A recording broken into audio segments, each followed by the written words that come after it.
Welcome to my latest podcast series, One Life. My name's Terence Wallace, and I'm the writer and publisher of a weekly essay entitled Indelible Adventures, and I'm your host.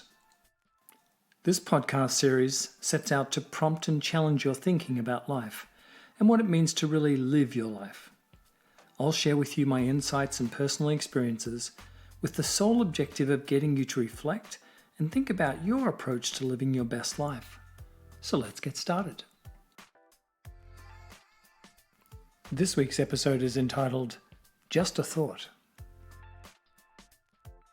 This week I've been noodling over the concept of thought. Or maybe it's just that little voice in my head. I suppose deep down I've always been a bit of a statistics nut. As an example, did you know that the human body is made up of a whopping 724 trillion cells? Another even more incredible fact is that every cell in our body will regenerate every 7 to 10 years. That means every cell.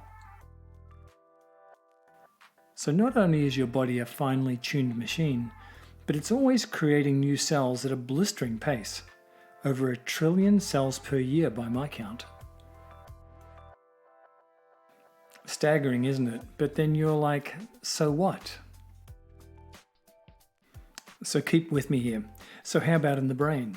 Well, there's somewhere between, depending on which scientist you believe, 86 to 100 billion cells in the human brain alone, and each is finely tuned for its specific function.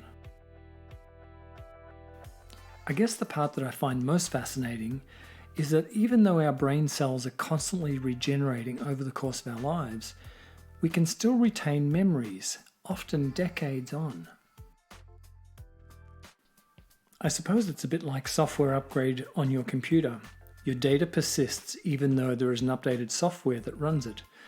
So the brain, even though the brain is regenerating, those memories persist because that is the data that sits on the system. Being able to recall memories in our lives can be either a most joyful or indeed painful exercise, depending on the situation. So this week, as I was pondering our brains and I was thinking about the memories, the beautiful and lasting memories that I have of my children when they were born, I guess holding them for the first time, that incredible newborn smell, and the way that they looked up at me with their eyes of wonder. These joyful yet emotional moments have been seared deep into my psyche, and I'm able to transport myself back to those moments all these years on. Yet my brain cells have regenerated at least twice and possibly 3 times since that event.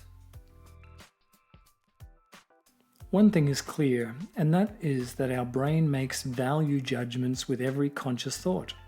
All this while the cells are being replaced at an incredible rate. For example, do I keep this memory or not? Our brains have been conditioned over a lifetime with our values, beliefs, and the social mores of our time providing us with a lens to interpret our lives.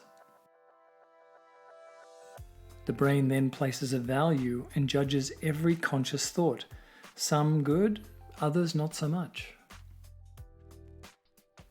And given that our brain is faster than a supercomputer and our thinking is inherently influenced by our gut instincts, we've been able to make lightning-fast decisions about every aspect of our lives in real time. I guess the question then remains is, what is our conscious thought?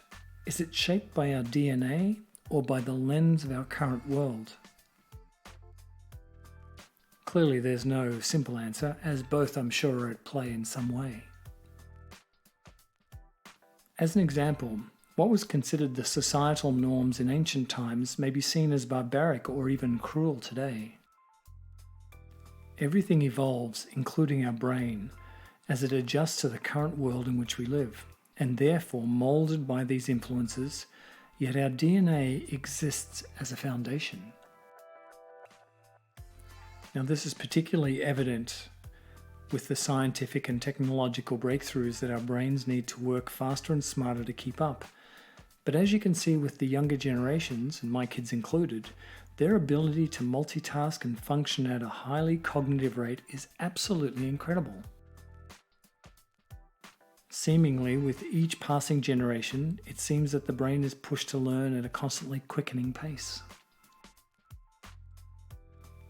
There's tons of material out there on the brain and its functions, but I believe that the old myth that we use less than 10% of our brain's capacity is an absolute myth. Each neuron and synapse in our brain has a special function and therefore always is working, even when we sleep.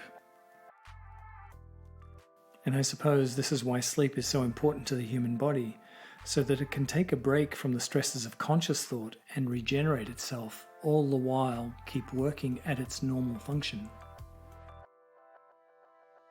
So now that I did all this research on the brain and conscious thought, it keeps coming back for me to memories and how do we keep memories alive?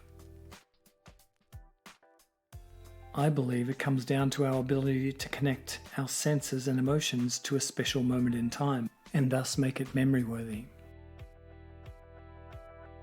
I guess for me, my memories are triggered, as I said, by emotional connection and senses.